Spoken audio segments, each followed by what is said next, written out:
The Galactic Empire and subsequent Imperial remnant factions utilize a range of droids for a variety of purposes, including security, reconnaissance, protocol, infiltration, labor, and of course battle. But what were all these droids seen throughout the Star Wars productions? This video explains the droid variants used by the Galactic Empire and their specialized roles. For more future Imperial Explained videos, please give a like and subscribe to this channel.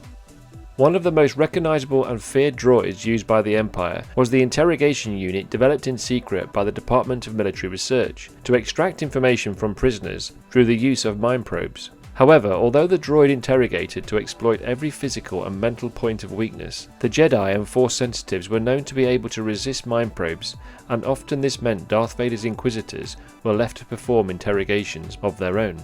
This type of droid was seen in A New Hope and also The Mandalorian Series 1, as well as Star Wars Rebels. Utilised primarily as an enforcer droid, the KX series is one of the many droids manufactured by Arrakid Industries for the Empire's security. They were programmed to interact with people and perform a wide range of tasks, defending Imperial installations and protecting superiors. They were equipped with an inbuilt comm unit and were able to interact and connect with standard communication clearance frequencies for their assigned areas. The KX droid was famously seen, of course, in Rogue One.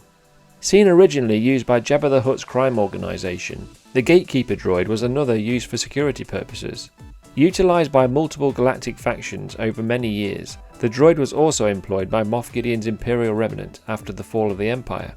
These odd-looking droids were built into doorways with an extending eye stalk which consisted of an orange photoreceptor that could scan visitors for weapons. Due to their programming, they were known for their annoying demeanour and abrupt behaviour. They also functioned as holocams for capturing images. This type of droid was seen in Return of the Jedi and The Mandalorian Season 1. Also manufactured by Arrakid Industries and utilised by multiple galactic factions, the RA-7 protocol droid stood with a humanoid appearance at a height of 1.7 meters. They performed a variety of roles including analysis, inventory, protocol, and even commonly used as undercover agents by the Imperial Security Bureau. In Star Wars Rebels, the ISB used a variation called a PZ-7, which served the Empire as an inventory droid. The Viper droid, or more commonly known as the Imperial Probe droid, was also manufactured by Arrakid Industries. Their primary design purpose was during the Galactic Civil War, while the Empire was hunting down the Rebellion's secret base. 100,000 Viper droids were dispatched inside hyperdrive pods across the galaxy as part of Project Swarm. They were equipped with various devices, including a communications transmitter dome, a defense blaster, a motion sensor, magnetic imaging, and various test claws. This type of droid communicated using a language called Omni-Signal Unicode. This was an Imperial code which C-3PO was unable to understand when the Rebels detected a Viper droid on the surface of the planet of Hoth. The type of droid was seen in The Empire Strikes Back, but more recently in The Mandalorian Season 3. Recognisable from scenes aboard the first Death Star, the MSE series droid, or more affectionately known as the Mouse droid, were programmed with a varying degree of singular functions, which they performed until reprogrammed. Common program tasks would consist of carrying messages, but also assisted troopers to navigate the halls of vast Imperial stations or starships to their destination. They were designated to their own sections, and if captured by an enemy, they were equipped with a self-destruction device to prevent sensitive information falling into the wrong hands. This type of droid was seen in A New Hope and also Mandalorian Series 3. Although there were different types of astromech droids, the Empire used their own model to heal personnel, and they visually resembled the R5 series astromech droid. They were skilled in physical, mathematical, and medical sciences.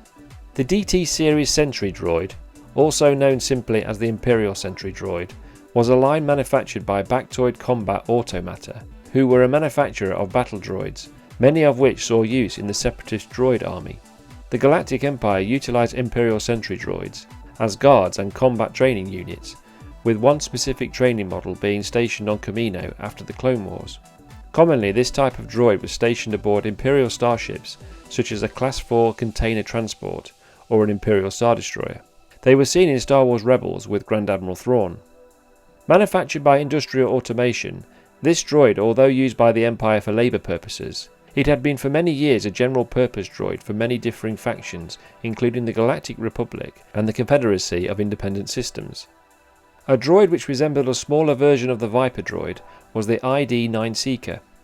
Again manufactured by Arrakid Industries, the Seeker droid was equipped with a large red sensor to monitor and track targets, and could record audio. They were outfitted with electroshock prods, which could incapacitate attackers for defense, in addition to utilizing an inbuilt blaster in the center of their photoreceptor. They were also able to imitate the sounds of other droids, and could hover as well as use their mechanical claws to crawl. The Inquisitor, the Seventh Sister, commanded a small force of Seeker droids in her efforts to capture Jedi and insurgents. Later, the Imperial Special Forces Group Inferno Squad used a successor droid called the ID-10. Serving the Empire upon the second Death Star, a black R2 astromech droid unit known as R2Q5 was a maintenance droid, but was also fitted with spy devices to monitor the loyalty of its personnel. This droid was successful in preventing a systems of infiltration of the second Death Star from a bounty hunter called IG-88. The Department of Military Research and Development designed an experimental third generation of Dark Trooper, which was entirely a droid, after earlier variants had incorporated humans with cybernetic implants. Serving as part of Moff Gideon's Imperial remnant, they stood at a height of 1.9 meters and were equipped with rocket boosters, a blaster rifle, as well as possessing extreme strength. However, their black armor was particularly vulnerable to a lightsaber attack, as seen in The Mandalorian Season 2. In the early part of the Galactic Civil War, the Empire employed a type of droid called the EXD series infiltrator droid, which served as a well-equipped recon droid. Able to disguise itself as an RQ protocol droid, the EXD series could swiftly transform itself into a well-armoured combat droid utilising inbuilt blasters. This droid was also seen in Star Wars Rebels. Probably the smallest droid serving the Empire was the Imperial Mark IV patrol droid, also known as the Imperial Mark IV sentry droid. It was another developed by the Department of Military Research during the Galactic Civil War. They were designed for scouting missions, flying relatively low at head height. They were equipped with efficient sensors and could record holographic images. They were assisting the Sand Troopers to locate C-3PO and R2-D2, who were carrying the stolen first Death Star plans. An R4 astromech droid known as R4-19, comprising of dark blue panelling and a black sensor, served aboard the second Death Star as a maintenance droid until the battle station's demise in 4ABY. A type of R5 Imperial astromech droid, who was also present on the second Death Star at Endor, was R5J2. This type of droid served as a repair droid alongside R4-19 and was also destroyed. That concludes my list of Imperial droids. If you're interested in more Imperial Explained videos, please check out my channel. As always, thanks for watching and long live the Empire.